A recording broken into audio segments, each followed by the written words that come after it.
En fait, je vais vous présenter un petit peu l'origine du concept du rétablissement en santé mentale. Comme vous savez sûrement, ben, en fait, le rétablissement en santé mentale, ça fait longtemps.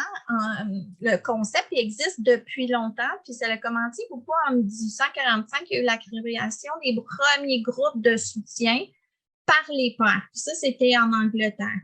Puis, si vous vous souvenez, comme en 1935, il y a eu le mouvement des alcooliques anonymes qui a été fondé. Puis le mouvement des alcooliques anonymes, si vous ne savez pas, ben, en fait, c'est tous des gens qui s'entraident, qui ont eu la même problématique et qui s'entraident entre eux. En 1960, il y a eu la remise en question du courant auxiliaire au Québec puis partout dans le monde. Fin des années 60 partout dans le monde. Puis on a aussi le livre Les fous crient au secours qui a paru en 1961. En 1980-90, mais avant 80, il y a eu beaucoup de données probantes qui démontraient qu'il y avait des pronostics positifs pour les gens qui avaient des problèmes de santé mentale. Donc, dans le fond, avant, on se disait, bon, tu as une problématique de santé mentale. Des fois, on disait, tu ne pourras pas rien faire. Tandis qu'à partir des années 80, les données ont commencé à montrer que non, les gens réussissaient quand même à s'intégrer puis aller sur le marché du travail. Puis pour aider à tout ça, il y a eu en 1980-90 le mouvement de défense de droits en santé mentale. Donc, on en arrive à vous présenter que dans le fond, il existe pas mal deux modèles. Il y avait le modèle traditionnel biomédical, puis il y a maintenant l'approche qui est plus axée sur le rétablissement. Dans le modèle biomédical, ben, l'objectif, c'est le traitement, la guérison, puis le pronostic était assez négatif. Puis, comment on travaille avec le modèle biomédical, c'est le diagnostic, soulager les symptômes, la prévention des rechutes, la prise en charge. Quand on est plus avec l'approche axée sur le rétablissement, mais l'objectif, c'est plus une qualité de vie satisfaisante, le devenir de la personne, en fait, les pronostics sont beaucoup plus positifs. Puis là, les moyens, on va plus travailler avec l'autogestion de la maladie, l'autodétermination, l'espoir, la responsabilisation. Donc, on voit qu'il y a un changement de courant, en fait. Oui, puis ben, si on va vous montrer quelques définitions de rétablissement. Alors, j'ai cette définition par Patricia Degan. Le rétablissement n'est pas la même chose que la guérison. Le rétablissement, c'est un processus, une destination au point d'arrivée. C'est une attitude, une manière de vivre, de composer avec les défis. Être en rétablissement veut dire reconnaître ses limites pour mieux entrevoir les possibilités infinies. Le rétablissement signifie avoir la maîtrise de sa vie. Le rétablissement, c'est les désirs, la lutte et la résurrection. Et comme Jean-Bien vient de dire, le rétablissement ne vise pas à la guérison plutôt qu'un processus où c'est important de reconnaître les propres limites ainsi que les forces et au but de trouver des possibilités, de plusieurs possibilités pour donner un sens de la vie à la personne. Oui, puis Zuli, si tu me permets, pour donner un peu plus de poids en plus à cette définition-là, c'est que Patricia Degan, c'est une personne qui elle-même a vécu des problèmes de santé mentale. Et puis, elle a perdu la garde de ses enfants et tout ça. Puis finalement, maintenant, elle a un doctorat en psychologie. Ça donne deux définitions de plus par rapport au rétablissement. Je vais les lire. Le rétablissement, c'est un processus de reprise de contrôle sur sa vie et de la direction qu'on veut lui donner.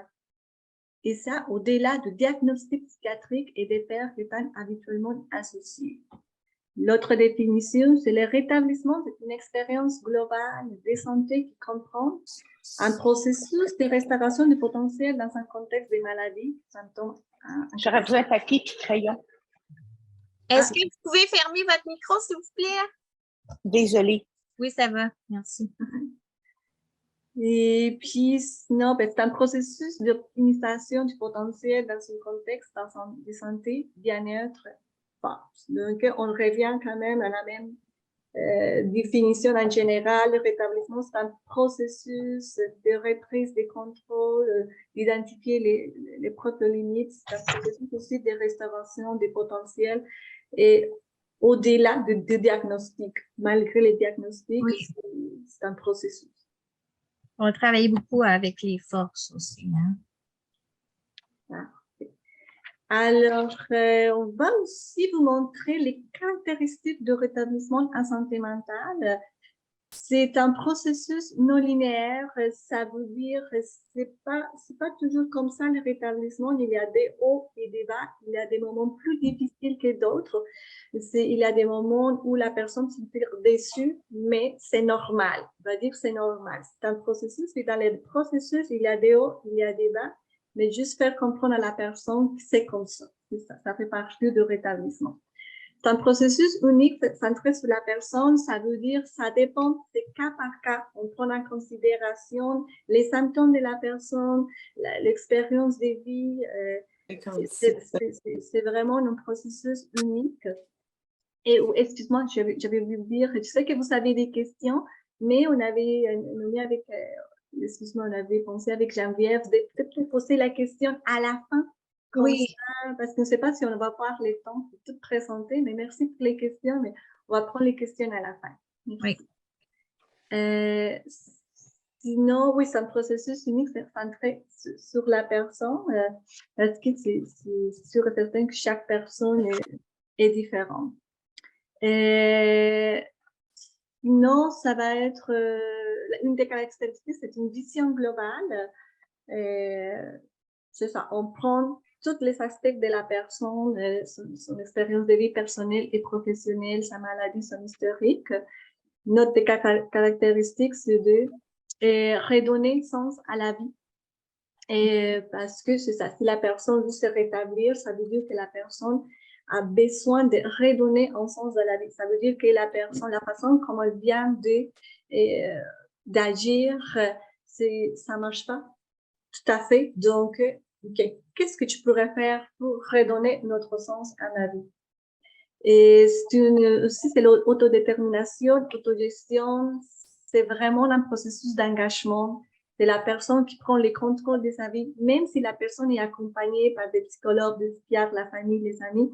C'est vraiment une responsabilité de la personne de prendre le propre contrôle de sa vie. C'est un processus aussi d'autodétermination et d'autogestion. C'est une approche centrée sur les forces.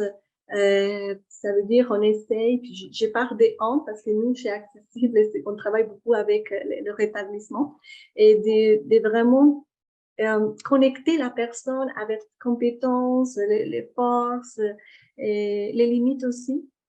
Et un travail par les pairs, ça veut dire tout l'entourage, les amis, la famille, les soutiens psychologiques, professionnels. C'est important parce que ce processus, c'est pas facile de le faire toute seule. Donc, c'est important pour la personne de prendre en considération tout l'entourage pour se guider, pour être bien accompagné, puis redonner des sens à sa vie. Et pouvoir d'agir, je pense que j'ai déjà nommé un peu, c'est vraiment la responsabilité, c'est ça que je viens de nommer. Et puis l'implication citoyenne, ben, le fait de se rétablir, c'est aussi de se réintégrer à la société, de faire partie, ça travaille beaucoup l'identité de la personne. S'il vous plaît, si vous pouvez fermer les micros, ça serait bien. Désolée. Juste pour finir, le rétablissement travaille beaucoup l'espoir. C'est important de croire au processus. C'est important de s'engager, puis ça donne beaucoup l'espoir d'avoir une vie plus satisfaisante le plus possible. Mais toute cette motivation, cette implication, ça vient de la personne. Ça vient pas de l'entourage. Voilà.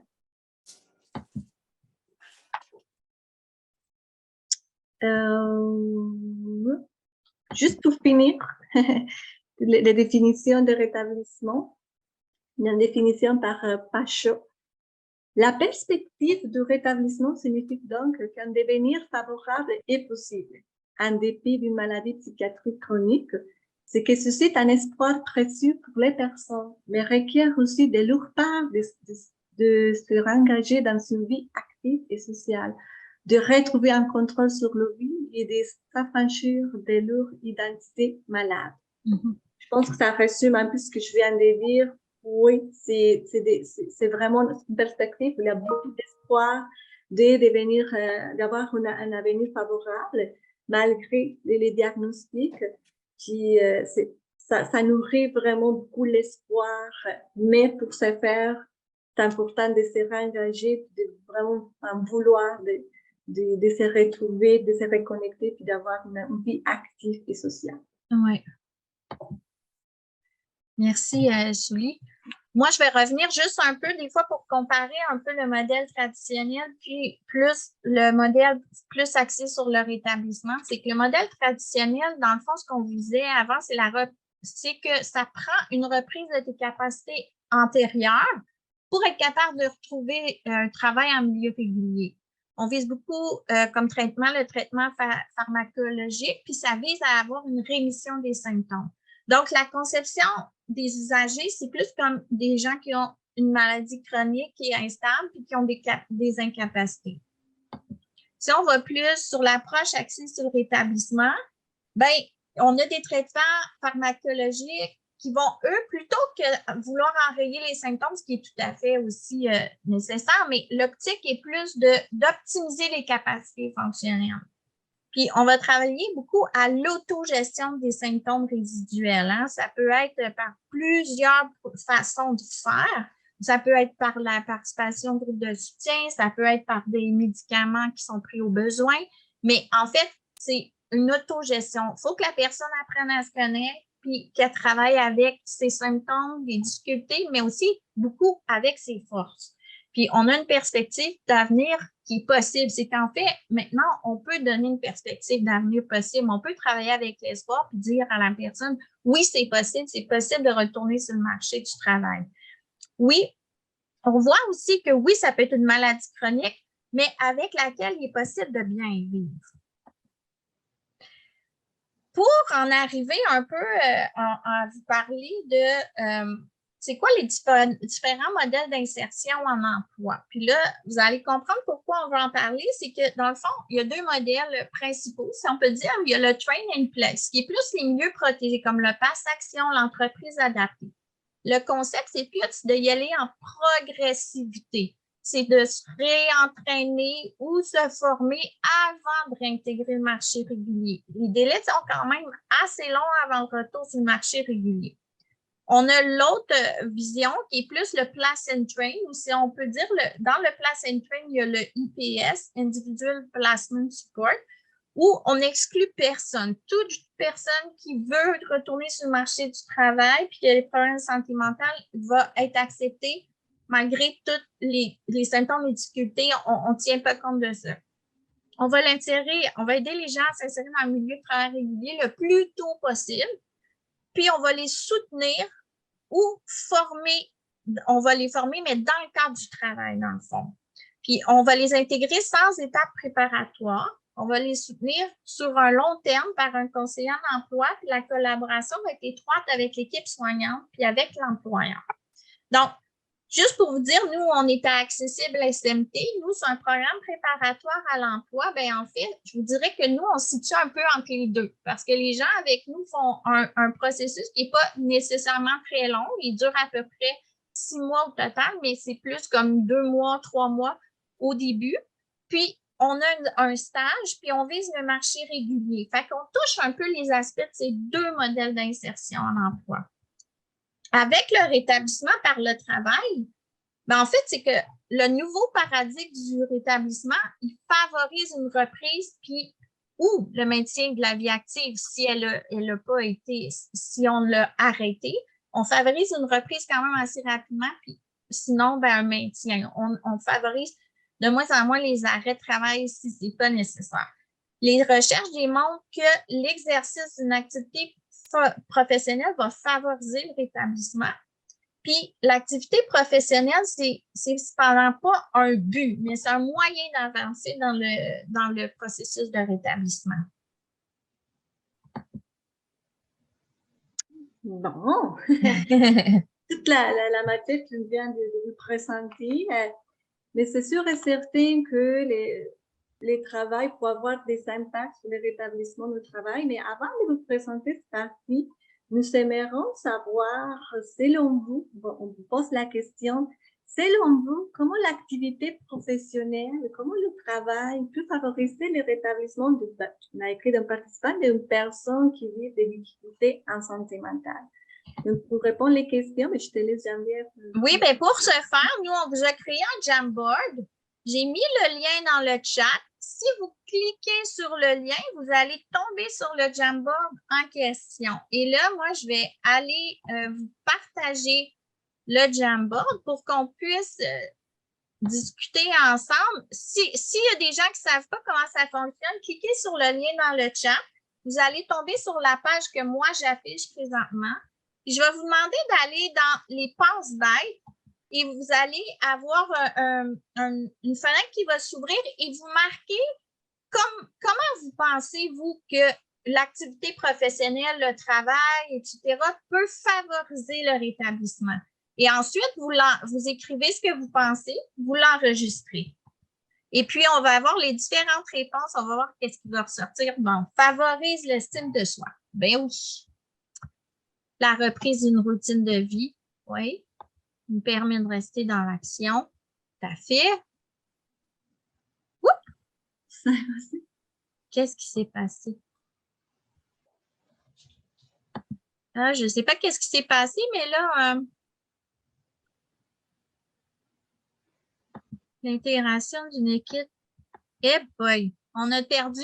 Est-ce qu'il y a d'autres gens? Au pire, écrivez ce que vous aviez écrit, mais on a perdu le début. Une valorisation, une socialisation, l'intégration d'une équipe, sentiment d'appartenance, oui. Se connecter à ses forces, reprise d'une routine de vie, soutien social, estime de soi, confiance de soi, tâche avec objectif, oui.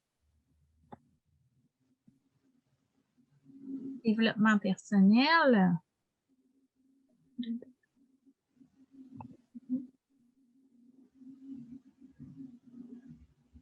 Diminuer les pensées envahissantes d'enfants. Ouais. Allez-y, vous pouvez en mettre plus qu'un, hein, gênez-vous pas. Se sentir utile, ben oui, très, très bien. Projet futur, oui. Vous devez aller sur le passe-bête, le quatrième petit onglet qui est à gauche. C'est un petit carré. Quand vous mettez votre doigt, ça fait passe-bête et là, ça va vous permettre d'écrire. L'autonomie financière, ben oui, hein, c'est sûr que quand on travaille, il y a plus de chances qu'on ait une meilleure autonomie financière. Diminuer les pensées envahissantes du problème, oui, souvent parce qu'on va être axé sur la tâche. Se changer d'idée, ben oui. Socialiser, oui. Faire partie de la société active, oui.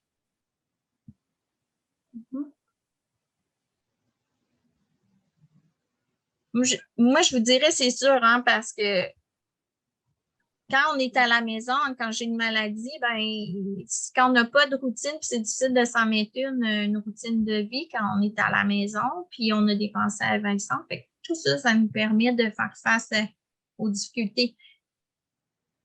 On évite l'évitement, c'est très bien ça. Conserver un horaire, je pense que oui. Oui. Ah, c'est écrit autonomie financière. Travailler les mécanismes de coping, oui.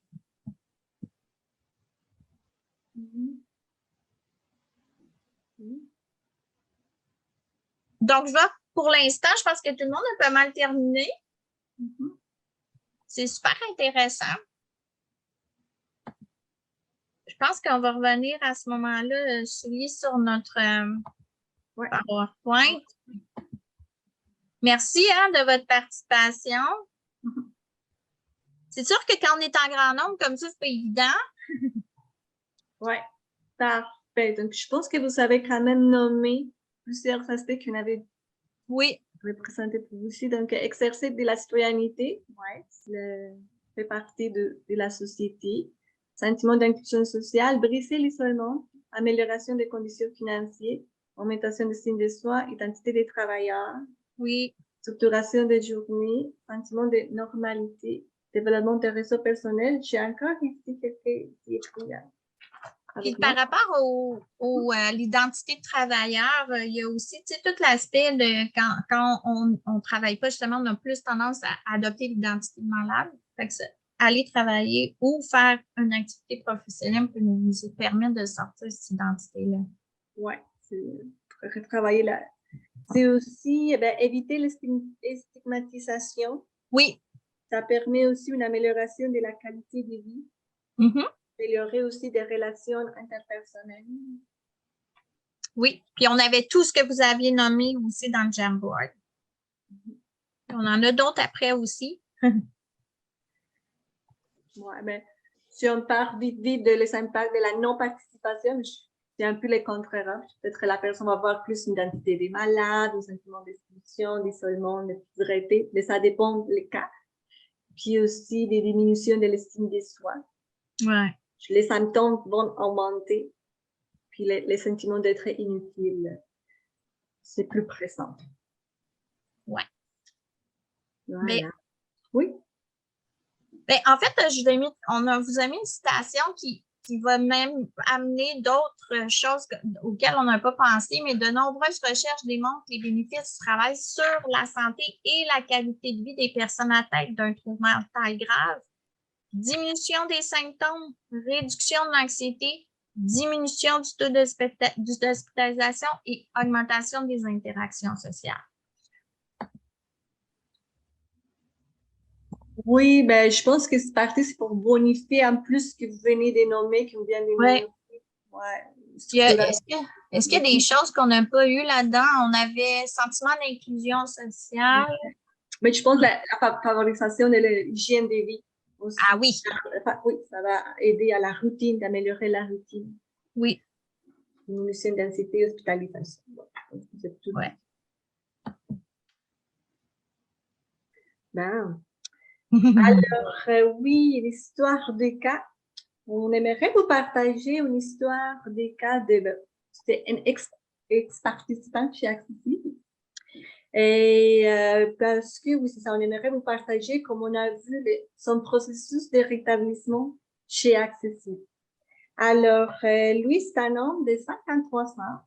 Et lui, il avait comme diagnostic un trouble bipolaire, donc il avait beaucoup la dépression, puis il avait des comportements autodestructeurs, puis il y avait aussi des tentatives de suicide.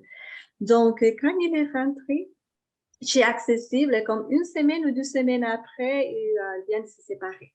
Donc, c'était en plus une difficulté personnelle que ça rajoute. Puis il avait aussi, il a un enfant de 14 ans qui vivait aussi des difficultés en santé mentale. C'était plusieurs aspects qui vont nuire son rétablissement.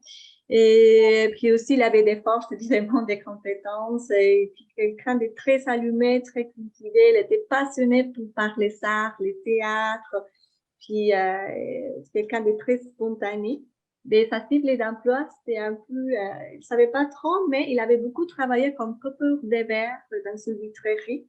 Mais il essayait de se retrouver un emploi. Mais c'est vrai qu'il avait aussi des difficultés par rapport à l'autorité, donc c'était difficile de se maintenir un emploi. Il avait comme soutien professionnel un psychiatre une fois par semaine, des travailleurs sociaux aussi. Alors, voilà, il est rentré chez Accessible. Donc, on fait des ateliers où on travaille beaucoup l'introspection, la confiance, un bilan personnel et professionnel pendant 12 mois à peu près. Donc, on a beaucoup des ateliers, puis on les accompagne de façon individuelle puis en groupe. Et donc, voilà, on l'a accompagné dans tous ces processus où on a essayé ça, de faire un travail de rétablissement avec son processus. On a travaillé beaucoup ses limites, ses forces, puis l'espoir de se trouver un emploi, surtout de se maintenir. Alors, on est rendu à l'étape des stages. Geneviève l'a nommé tantôt.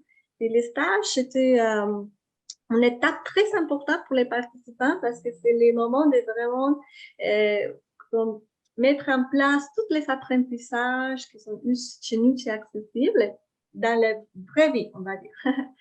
Donc, mais ça rajoute notre chance, ça tombait pendant la pandémie. Donc, pour lui, ça a été plus difficile de se trouver un stage comme coupeur de verre dans une entreprise de vitrerie parce que la pandémie, je vais le faire comme ça, entre guillemets, ça fouille. Donc, les entreprises, c'était comme fermé, ouvert, fermé, ouvert.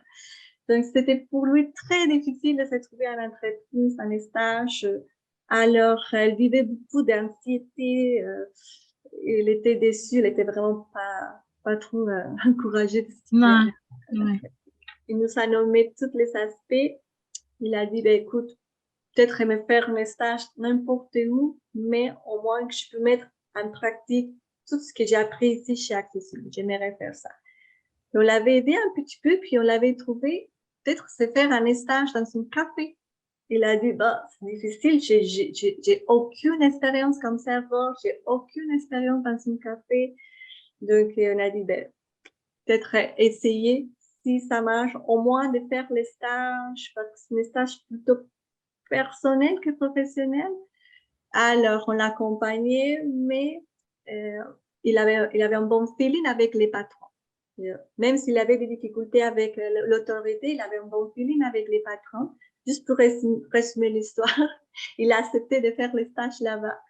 Puis, avec l'accompagnement, puis avec tout ce qu'il a appris, avec l'accompagnement du patron là-bas aussi, puis, finalement, il a réussi à faire son stage, à se maintenir en stage. Puis la bonne nouvelle, c'est qu'il était engagé après le stage.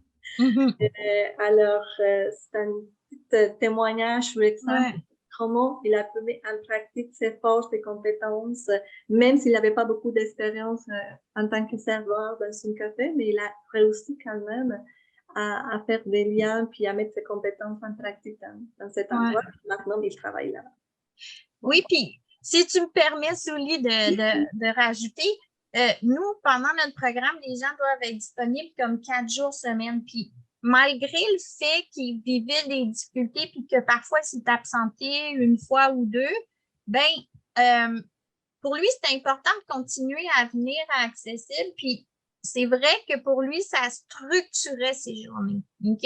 Le fait d'être là, d'avoir du soutien de ses pairs, le fait aussi d'avoir des tâches à faire faisant en sorte qu'il était moins centré sur la problématique qu'il vivait présentement. Il y a même eu des moments où il y a eu des idées suicidaires quand même assez fortes et on était là pour le soutenir. Il a appelé son psychiatre et tout ça.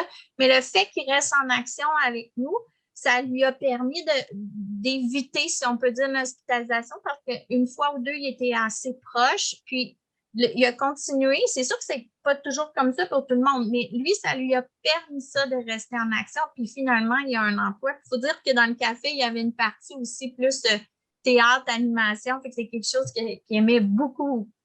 Donc, c'est vraiment une histoire super intéressante là, de notre participant.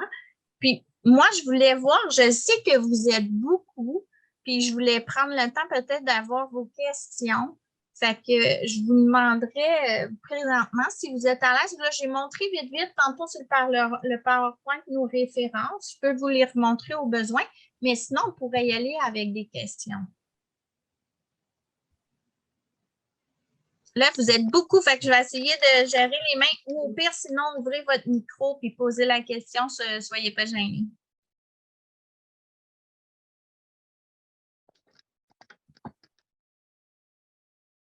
J'avais peut-être une petite question. Oui!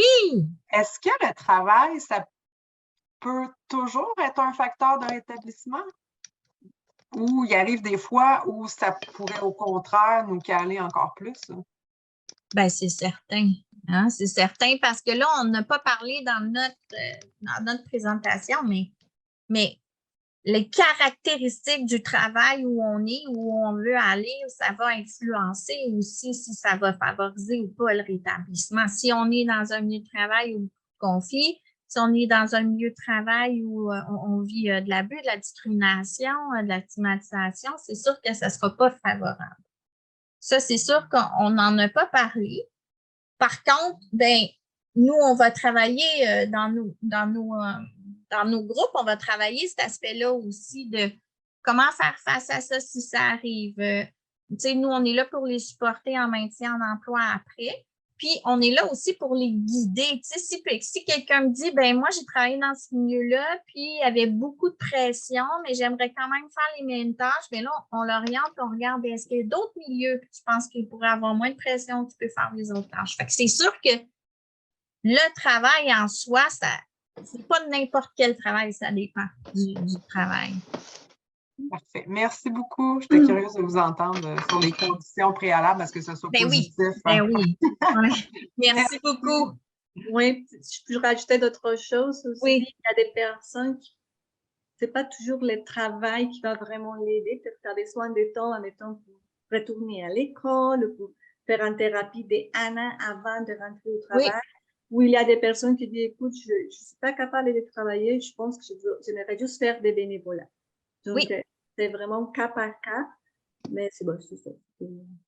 Oui, puis dans le fond, c'est toute activité citoyenne qui est intéressante, pertinente et bonne pour la personne. Ça va favoriser le rétablissement. Moi, j'ai une question dans le chat. Je vois quels sont les recours lorsque discrimination de l'employeur, exemple, lorsque refus suite à l'examen de santé de l'employeur. Bien, écoutez, nous, c'est sûr qu'on n'est pas les spécialistes dans ce domaine-là. Par contre, il existe des droits, tu sais, le droit à la non-discrimination, que ce soit pour un handicap physique ou psychique. Puis, il y a toujours à Montréal, il y a l'organisme Action Autonomie. Dans le fond, le recours, c'est souvent, on va appeler Action Autonomie. On va demander qu'est-ce qu'il y en est par rapport à ça. C'est eux les spécialistes. Puis après ça, ils peuvent aider la personne dans le processus. Puis plus au niveau provincial, c'est AGID-SMI. Oui, puis je pense que cette question, ça m'amène aussi à notre sujet qui est par rapport à mon ex-participant, c'est par rapport au dévoilement aussi, la façon comme il s'est présenté pendant les tâches, comment il a nommé sa difficulté en santé mentale, parce que c'est vrai que c'est délicat de se faire discriminer par rapport à ces sujets-là. C'est un autre aspect qu'on travaille beaucoup pendant les ateliers. Comment nommer, comment se dévoiler par rapport à la santé mentale, si c'est pertinent ou pas. Ça va vraiment m'aider à aider à la personne à se rétablir en santé mentale. Ouais. Bien, là, j'ai dit au provincial, en fait, c'est AGID-SMQ, mais l'AGID, c'est le regroupement de tous les organismes de défense de droit. Donc, vous avez un organisme de défense de droit en santé mentale dans chaque région. Alors là, à ce moment-là, ce serait de googler selon votre région.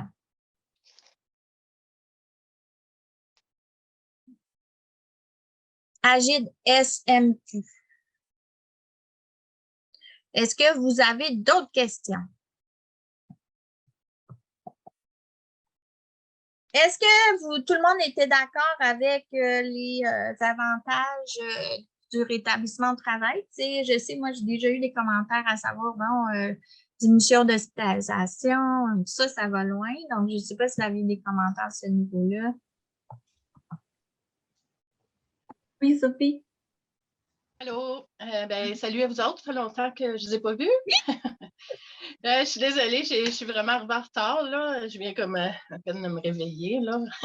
Salut, un peu de Sophie! soir. Salut! Écoute, je n'ai manqué un mot du bout, là, mais le sujet m'a interpellée beaucoup parce que moi, ma vie, elle va super bien, là. Depuis que je suis sortie d'accessible, je peux dire que, tu sais, je me dis, j'ai eu vraiment de la chance, mais je m'aperçois que non, j'avais juste pas découvert mes capacités, j'avais pas découvert combien je valais, tu sais, je veux dire, dans la société, dans le monde du travail, parce que je m'écrasais toujours, tu sais, moi, j'ai pas d'études, j'ai à peine un secondaire 5 que j'ai eu de peine et misère. Mais là, mon stage, tu sais, moi, j'ai été bien chanceuse, là. J'ai été engagée après mon stage, même s'ils me disent, oh, nous autres, on a besoin de personne, tu sais. Puis, ils ont été tellement contents de ce que j'ai apporté là-bas qu'ils ont réussi à me trouver. Là, mon contrat vient de finir de 6 mois.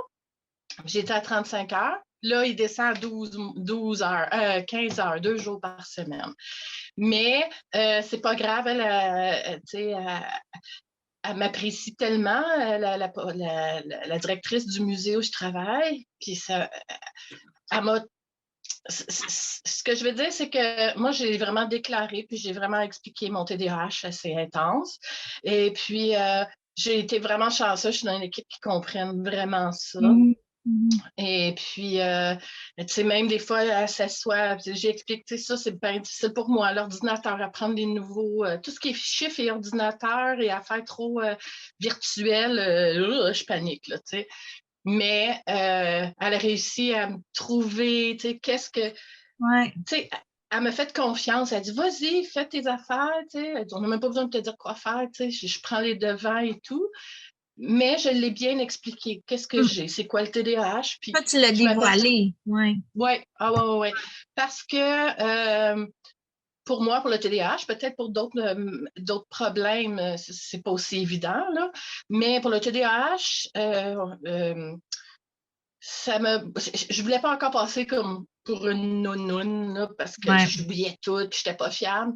Fait que quand ils savent que tu as ça, souvent, il y a des gens qui essayent de t'aider ou, Ouais. tu sais, mais moi, j'ai vraiment une directrice très, très compréhensive, puis elle n'arrête pas de me dire, tu sais, c'est pas les études nécessairement, hein, tu t'amènes plus, tout ça, puis moi, ça m'a vraiment, là, craqué mon estime de soi, encore. Ah oui, hein? C'est ça. Fait que ouais. d'être en train de travailler, ça t'a aidé beaucoup pour Ah oui.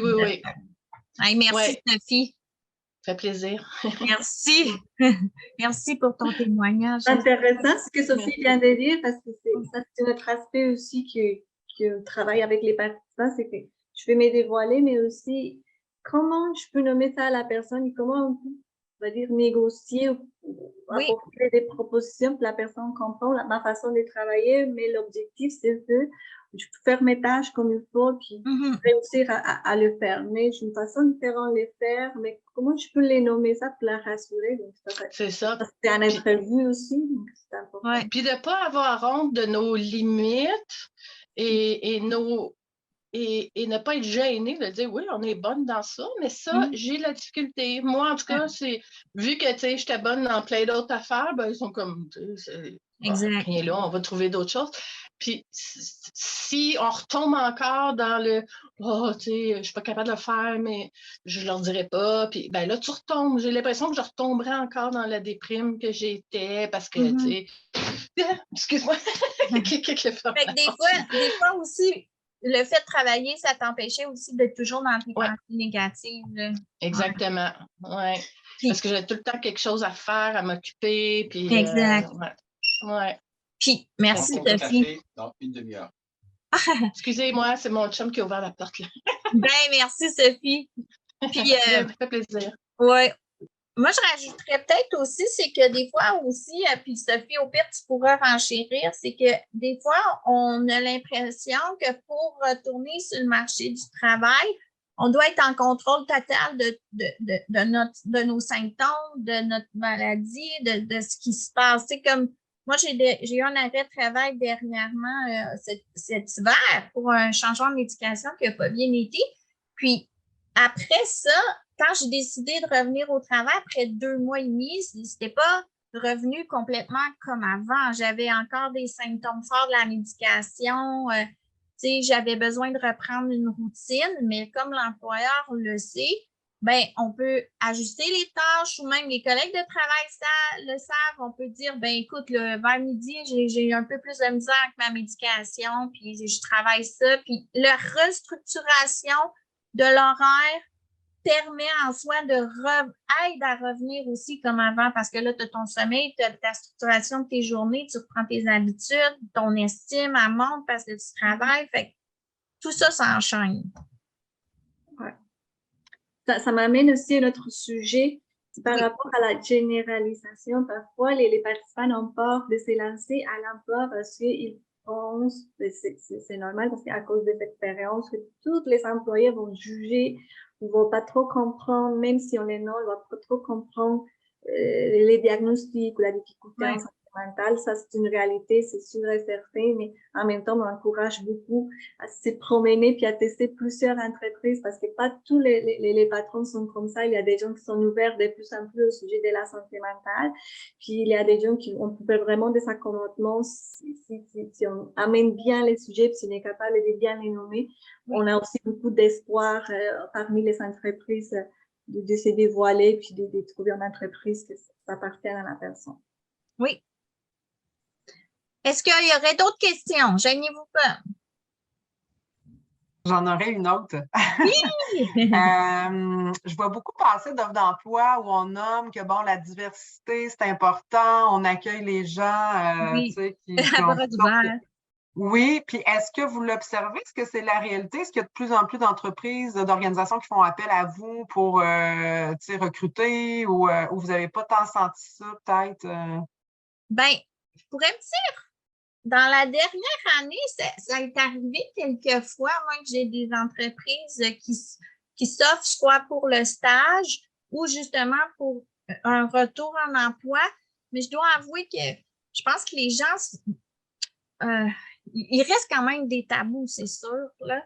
Puis, les gens, peut-être aussi, il faut dire, ils ne connaissent peut-être pas notre organisme non plus. Tu sais, si on fait plus de démarchage auprès des employeurs, ça va aider. Mais ce qu'on a remarqué plus, c'est que dans la dernière année, il y a beaucoup plus de gens qui se font engager à la fin du stage, par exemple. Oui. Fait que ça, Ouais. c'est bien. C'est bon, merci. Oui, c'est une bonne nouvelle. Merci. Puis aussi, pendant excuse-moi, avant de donner mon avis, il y avait Madame ou Monsieur Gauthier. Il avait une question, Gauthier. Oui.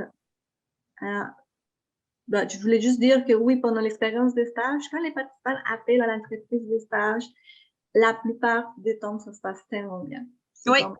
Même s'ils ne sont pas engagés pour faire les stages, il n'y a pas de réponse discriminatoire ou ça se passe très bien. Puis les participants ont dit que c'est moins pire que ce que je pensais. Oui. Ça se passe très bien en général, les appels des entreprises. Parce que quand ils appellent, ils nomment tout de suite qu'ils font partie d'un programme en santé mentale. Oui. C'est important. Oui. C'est ça, je pense que c'est jamais arrivé qu'on ait eu un retour vraiment négatif de dire cette personne-là m'a parlé d'une façon discriminatoire. Ça, c'est jamais arrivé, en fait. Mm-hmm. Est-ce que vous avez d'autres questions ou commentaires?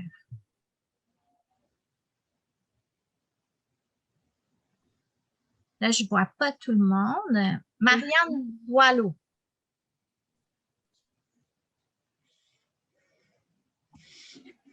Ouvrez votre micro, gênez-vous pas. Oui.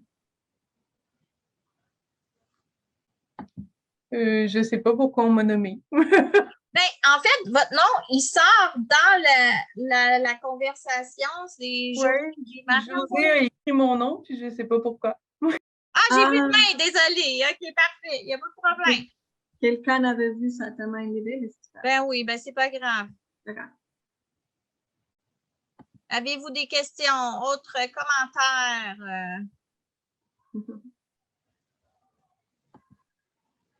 Nous, on s'attendait à ce que vous ayez plus de questions que ça, par exemple. Sinon, ben, on a comme question, comment peut-on vous référer une personne qui peut bénéficier de vos services? Bonne question. C'est quand même assez facile, hein, celui? Oui, la personne nous appelle.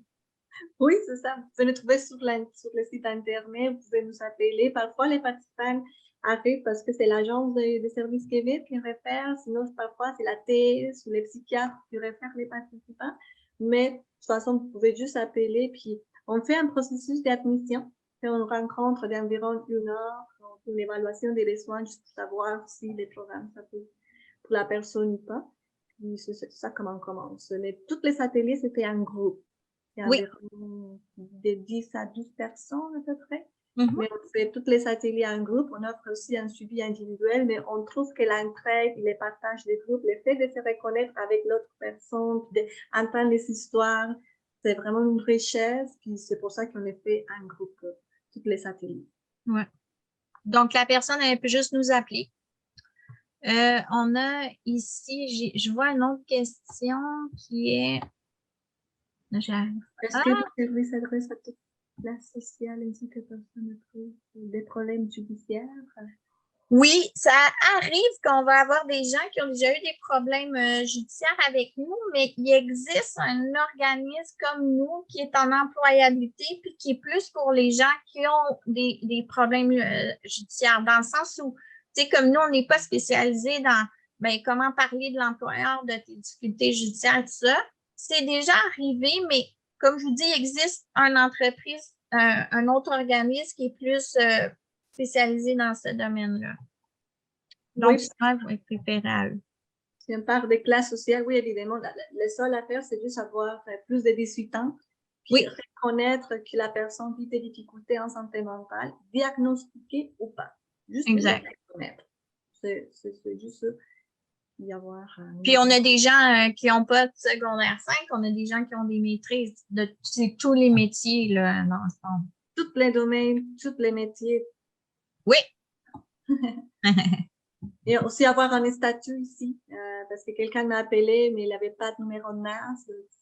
Malheureusement, on ne pouvait pas l'accepter. Il faut avoir un statut. Oui. Il faut être citoyen canadien ou avoir une résidence permanente. Ouais. Est-ce que ça va? D'autres questions? Je sais à dire lesquels, c'est ça, lesquels, les statuts? Je pense qu'on a répondu à la question, je sais. Oui, je sais pas. Ouais. José, est-ce que tu avais une question? Parce qu'on voit que tu as écrit quelque chose dans le chat. Quel organisme judiciaire? Faudrait que je recherche, par contre. Je ne lis pas le nom par cœur, là, mais je peux prendre une petite seconde. Ouais.